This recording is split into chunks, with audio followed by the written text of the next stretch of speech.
ನಮಸ್ಕಾರಗಳು. ಕಥೆಗಾರ್ತಿ ಸರೋಜ ಕುಲಕರ್ಣಿ ಕಥೆಗೆ ಸ್ವಾಗತ. ಇಂದು ನಾನು ಆಷಾಢ ಏಕಾದಶಿಯ ಮಹತ್ವ ಮತ್ತು ಜೊತೆಗೆ ಆಷಾಢ ಏಕಾದಶಿ ಅವತ್ತ ಯಾಕೆ ಮಾಡಿದ್ರು ಅನ್ನುವಂಥ ಒಂದು ಪೌರಾಣಿಕ ಹಿನ್ನೆಲೆಯುವಂಥ ಒಂದು ಸಣ್ಣ ಕಥೆ ಹೇಳ್ತೀನಿ. ಜೊತೆಗೆ ಆಷಾಢ ಏಕಾದಶಿಯನ್ನು ಯಾವ ರೀತಿ ಆಚರಣೆ ಮಾಡ್ತಾರೆ, ಅದು ಯಾಕೆ ಮಹತ್ವ ಹೊಂದಿದ ಅನ್ನೋದನ್ನು ಸಹಿತ ಇವತ್ತು ನಾನು ನಿಮಗೆ ಹೇಳಬೇಕಂತ ಮಾಡೀನಿ. ನಿಮಗೆ ಆಷಾಢ ಏಕಾದಶಿಯ ಪದ್ಧತಿಯ ಇನ್ನೂ ಒಂದು ವಿಡಿಯೋವನ್ನು ಹೋದ ವರ್ಷ ನಾನು ನಿಮಗೆ ಹಾಕಿದ್ದೆ, ನೀವು ಆ ವಿಡಿಯೋವನ್ನು ನೋಡಬಹುದು. ಆಷಾಢ ಮಾಸದ ಶುಕ್ಲ ಪಕ್ಷದಲ್ಲೇ ಏಕಾದಶಿ ಏನಿರ್ತದ ಅಂದ್ರೆ ಅವತ್ತಿನ ದಿವಸ ಶುಕ್ಲ ಪಕ್ಷದ ಏಕಾದಶಿ ದಿವಸ ಇದು ಆಷಾಢ ಏಕಾದಶಿ ಬರ್ತದೆ. ಮತ್ತ ಕೃಷ್ಣ ಪಕ್ಷದಾಗ ಬಂದಂತ ಏಕಾದಶಿಗೆ ಕಾಮಿಕಾ ಏಕಾದಶಿನೂ ಅಂತಾರ.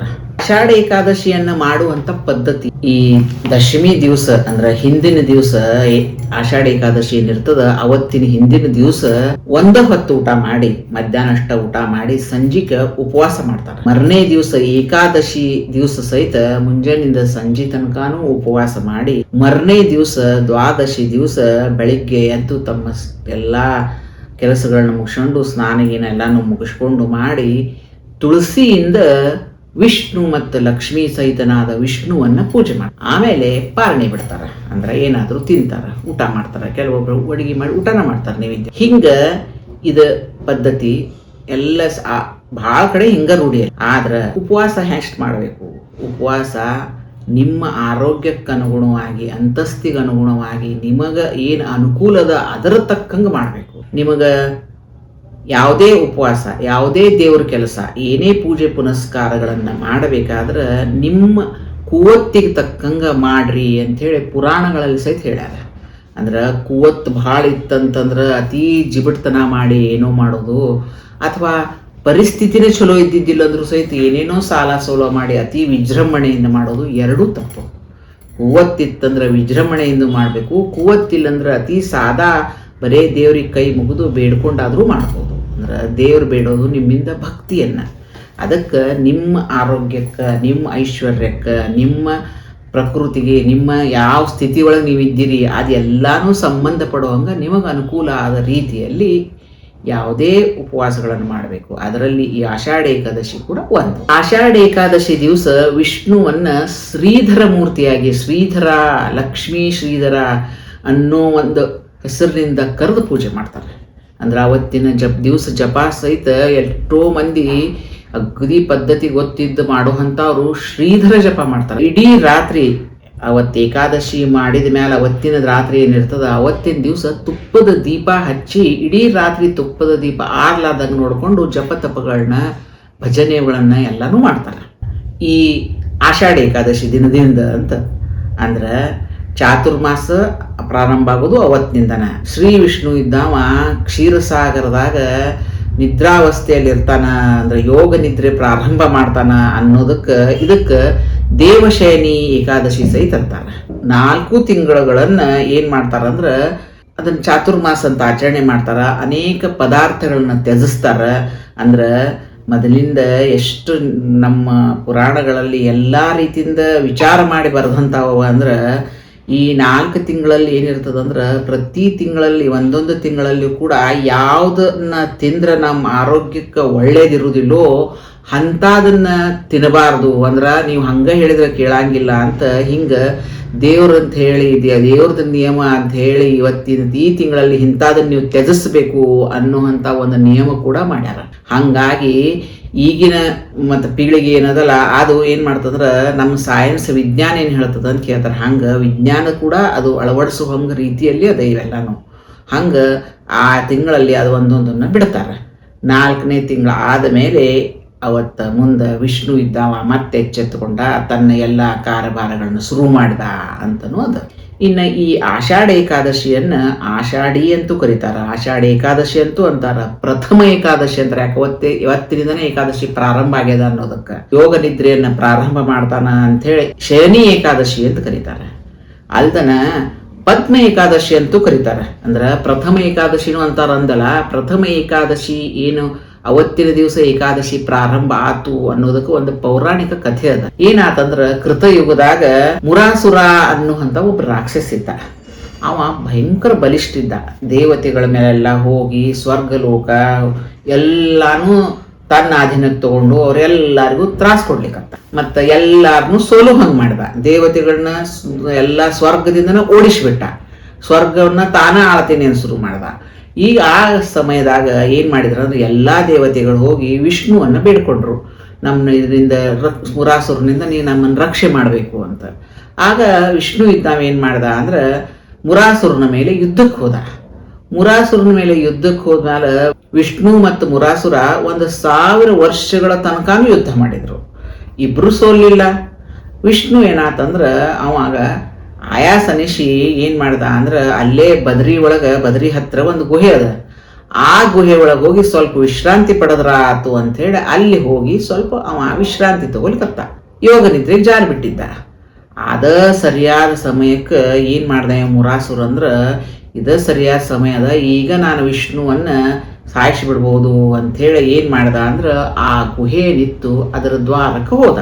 ಆಗ ಏನಾತಂದ್ರೆ ಏನು ಯೋಗ ನಿದ್ರೆ ಒಳಗೆ ಶ್ರೀಮನ್ ನಾರಾಯಣ ಇದ್ದಾವ ಮಲ್ಕೊಂಡಿದ್ದ. ಅವನು ವಿದ್ವತ್ತದಿಂದ ಅಂದ್ರೆ ಅವನಲ್ಲಿರುವಂಥ ಶಕ್ತಿಯಿಂದನ ಒಬ್ಬ ಹುಡುಗಿ ಉತ್ಪತ್ತಿ ಆದ್ಲು. ಏನಂದ್ರೆ ಅಸ್ತ್ರಶಸ್ತ್ರಗಳಿಂದ ಕೂಡಿದಂಥ ಒಬ್ಬ ಅತಿ ಸುಂದರವಾದಂಥ ಕನ್ಯೆ ಹೊರಗೆ ಬಂದ್ಲು. ಏನು ಮಾಡಿದ್ಲಂದ್ರೆ ಮುಂದಕ್ಕೆ ಮುರಾಸುರನ್ನ ಆ ಹುಡುಗಿದ್ದಾಕಿ ಕೊಂದು ಅಲ್ಲೇ ಉಳಿದು. ಆಮೇಲೆ ಬೆಳಗಾತು. ಯೋಗ ನಿದ್ರೆಯಿಂದ ವಿಷ್ಣು ಇದ್ದಾವ ಎದ್ದ ಮೇಲೆ ಬಾಜು ನೋಡ್ತಾನ, ಮುರಾಸುರ ಸತ್ತು ಬಿದ್ದಾನ. ಎದುರುಗಡೆ ಈಕಿ ಒಬ್ಬ ಹುಡುಗಿ ನಿಂತಾಳ. ಯಾರು ನೀನು ಅಂತ ಕೇಳ್ದ. ಆಗಾಕಿ ಹುಡುಗಿ ಹೇಳಿದ್ಲು, ನೋಡ್ರಿ ನಿಮ್ಮ ಶಕ್ತಿಯಿಂದನ ನಿಮ್ಮ ತೇಜಸ್ನಿಂದ ನಾನು ಬಂದಂತಾಕಿ ಅಂಥೇಳಿ ಹೇಳಿದ್ಲು. ಆಗ ವಿಷ್ಣು ಇದ್ದಾವ ಅವೇನು ತ್ರಿಕಾಲ ಜ್ಞಾನಿ ರೀ, ಎಲ್ಲ ಗೊತ್ತಿರ್ತದೆ, ಆದರೂ ಆಕಿ ಬಾಯಲ್ಲಿ ಕೇಳಬೇಕು ಅನ್ನೋದು ಕೇಳಿದ್ದ ಕಾಣಿಸ್ತದ.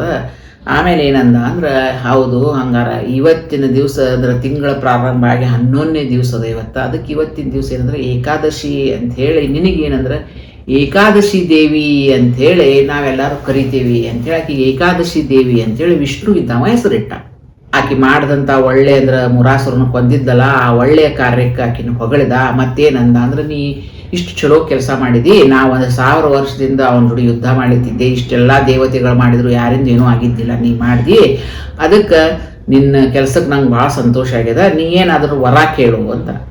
ಆಗಕ್ಕೆ ಏನಂದ್ಲಂದ್ರೆ ನನಗೆ ವರ ಏನು ನನಗೆ ಕೊಡೋದೇನು ಬೇಕಾಗಿಲ್ಲ, ಆದ್ರೆ ಯಾರಾದರೂ ಇವತ್ತಿನ ದಿವಸ ಈ ಏಕಾದಶಿಯನ್ನು ನಿಯಮಬದ್ಧವಾಗಿ ಭಕ್ತಿಪೂರ್ವಕವಾಗಿ ಆಚರಣೆ ಮಾಡಿದ್ರೆ, ಉಪವಾಸ ಮಾಡಿ ಎಲ್ಲ ನಿಯಮಬದ್ಧವಾಗಿ ಮಾಡಿದ್ರೆ ಅಂಥವ್ರ ಪಾಪವನ್ನು ಕಳೆದು ಅವರಿಗೆ ವೈಕುಂಠ ಪ್ರಾಪ್ತಿಯಾಗೋ ಮಾಡು ಅಂತ ಹೇಳಿ ಬೇಡ್ಕೊಂಡ್ರು. ಅದಕ್ಕೆ ವಿಷ್ಣು ಇದ್ದಾವ ತಥಾಸ್ತು ಅಂದ.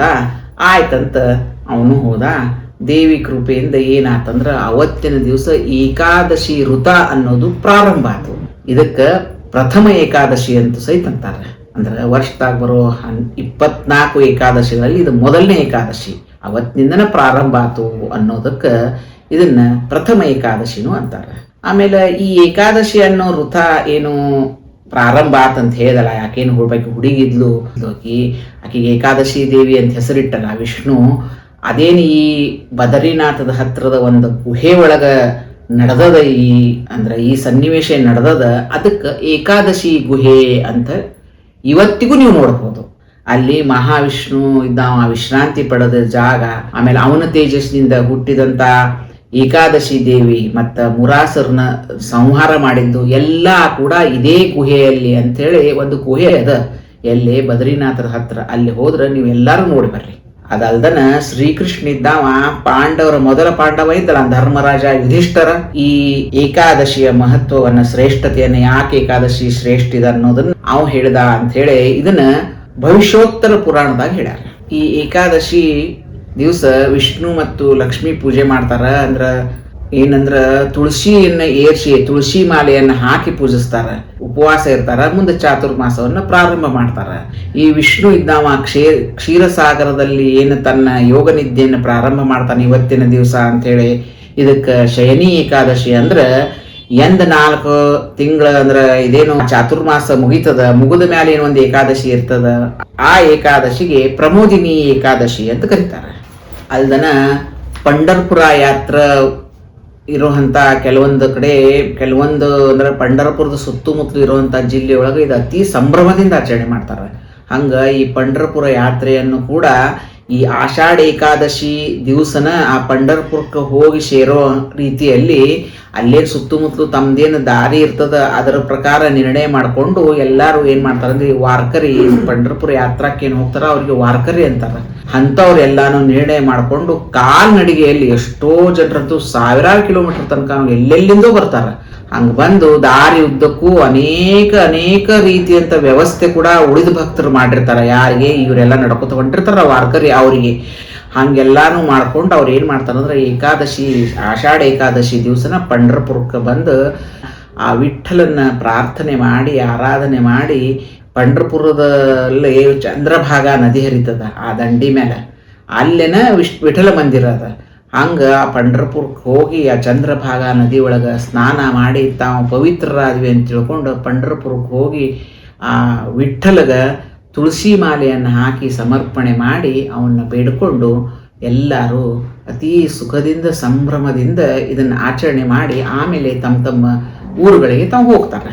ಏಕಾದಶಿ ಅನ್ನೋದೇ ಪ್ರಾರಂಭ ಆಗಿದ್ದು ಈ ಆಷಾಢ ಏಕಾದಶಿ ಅಂತೇನೆ ಆಮೇಲೆ ಹೆಸರಿಟ್ರು. ಆಷಾಢದ ಏಕಾದಶಿ ದಿವಸ ಆಗ್ಯದ ಅನ್ನೋದಕ್ಕೆ ಅದು ಪ್ರಾರಂಭ ಆಯ್ತು ಅಂಥೇಳಿ ನಮ್ಮ ಪುರಾಣದಾಗ ಹೇಳ್ಯಾರ. ಧನ್ಯವಾದಗಳು.